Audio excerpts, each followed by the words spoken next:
Hey, and welcome to Keep Sane. This is cheaper than therapy. This is my grand episode 20.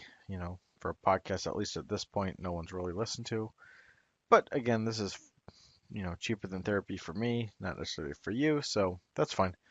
Um, we're talking about politics, and this one's actually going to be pretty brief because I don't know all the ins and outs of the political process. My biggest beefs with politics and my biggest hopes for politics really come down to the people opening their mind to the two-party system being flawed. And not we have to eliminate, but simply if there's a third party option, don't believe you can't vote for them. You're not throwing away your vote. If they're on the ballot, you can vote them into presidency.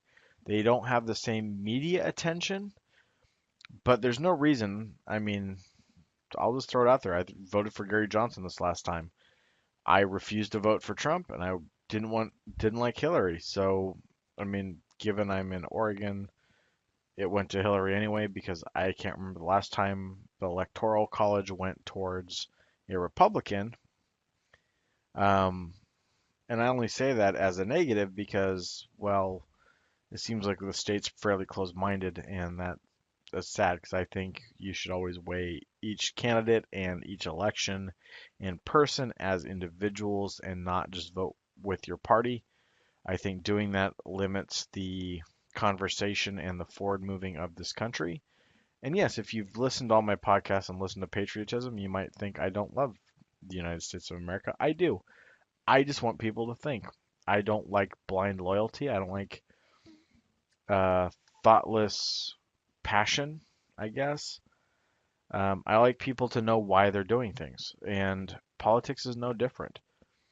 I'm tired of, well, I'm a Republican or a conservative, or I'm a Democrat or liberal, or any of that. I'm an independent, and I'm an independent literally for the purpose of I want to hear the person talk. I want to hear how they say it. I want to hear what they say, and I get it.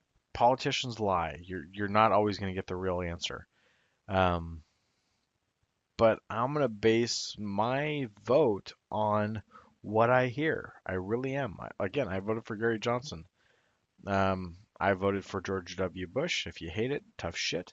I also voted for Obama. I voted for Clinton. Um, I'm not old enough to have voted for a lot of other people. Um, but the whole point is, I vote either side. I mean, when I was a kid, Ross Perot was the biggest popular or the most popular independent I can think of, and I mean, I don't remember enough about that election to fill in details, but I remember he was actually there on with the other two parties, and I'm not sure why they nixed that, other than it prevents necessarily those sides from screwing over the general populace. I mean, think about it. Why is it Democrat versus Republican? Why isn't there a third candidate? So, I mean, really think about it. There's two parties, but not a third, at least represented. And this last one, I believe Gary Johnson and maybe another third party was trying to get into the debates, and they were told no.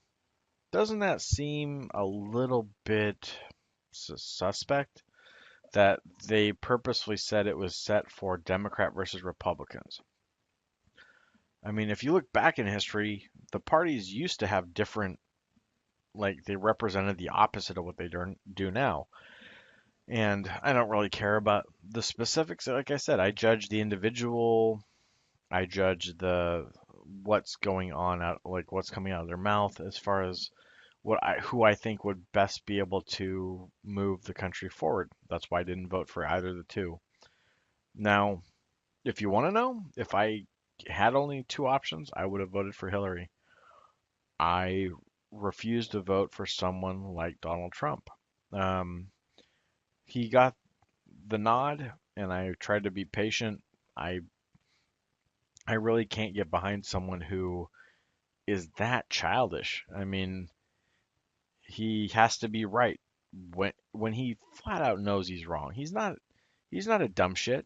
I mean, he got to be president from an election he wasn't supposed to even be an option on. He's good at manipulating situations. He's good at threatening his way into situations. You would think he's part of the mob, old school. I don't know about current, but it's just a joke. It's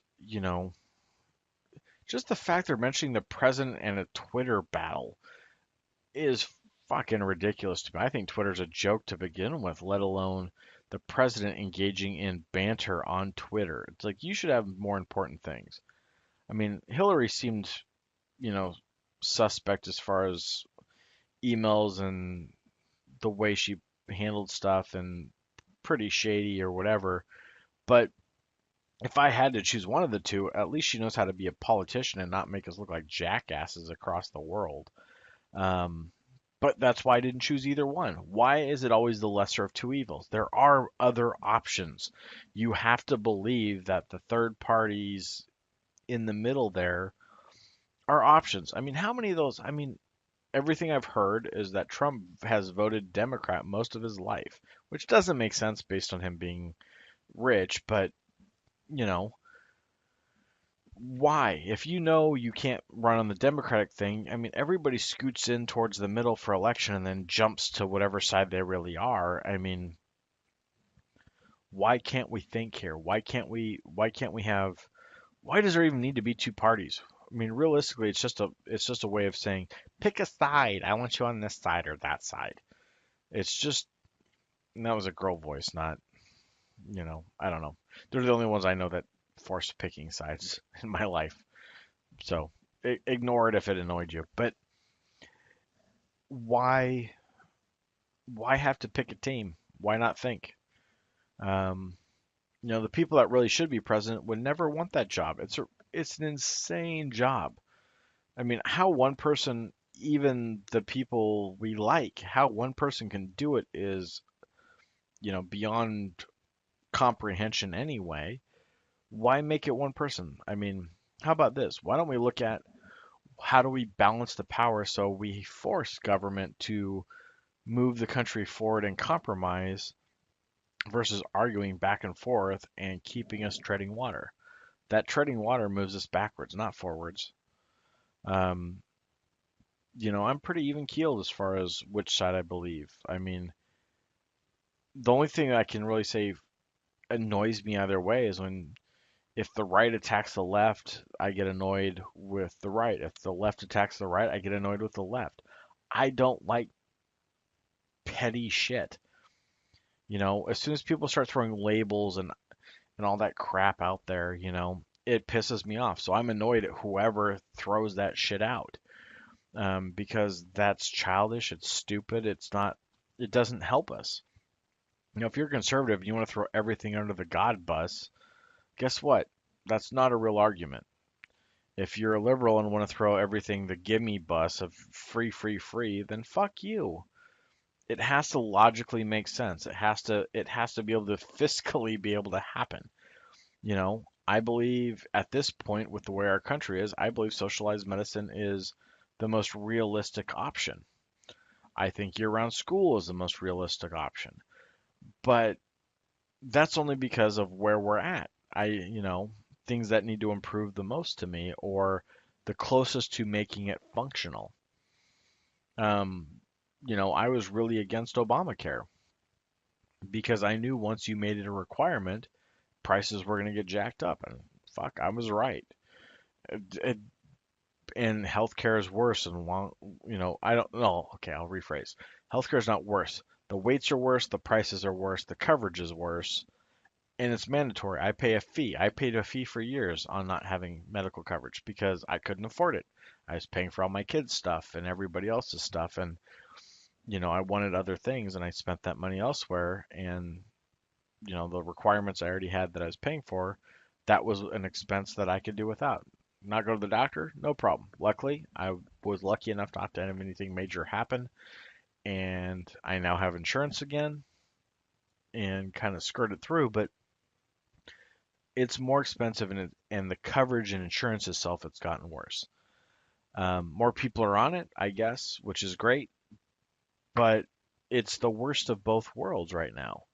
It's expensive. It's not great care. To me, you have to fully privatize or you have to fully socialize. We've tried the fully privatize, to my understanding. If I'm wrong, I'm wrong. Um, but many higher ranking countries than us, I mean, we might be you might want to claim the most free and the strongest country in the world, but we're not the best at healthcare. We're not the best at education, which to me are two of the more important categories to be the best at, not just we've got the biggest stick, so fuck you. Um, this is one of those things that I really feel that, why not try it? Why not go full force socialized healthcare? See if it doesn't improve. Canada's doing fine with it. Other places are doing fine with it. As long as you bring in the countries that are doing it well and figure out how to do it properly, I think at this point it's the best option for us right now.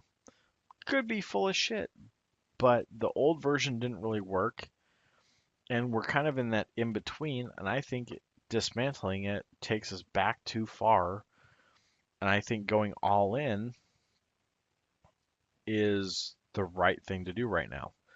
So anyway, that's my 2 cents on politics and everything else. Um, I guess I have one other thing. When it comes to politics, in your opinion, don't just read the news you want to read. I think I just heard this from somebody else, but you know, if you're consider yourself a Republican, don't just read Republican-based information. If you consider yourself, or conservative, if you're a Democrat or liberal or whatever, don't just read the side that reinforces what you think. I mean, guess what? At this point, where our country is, both sides, you're wrong. You're both right and you're both wrong. But guess what?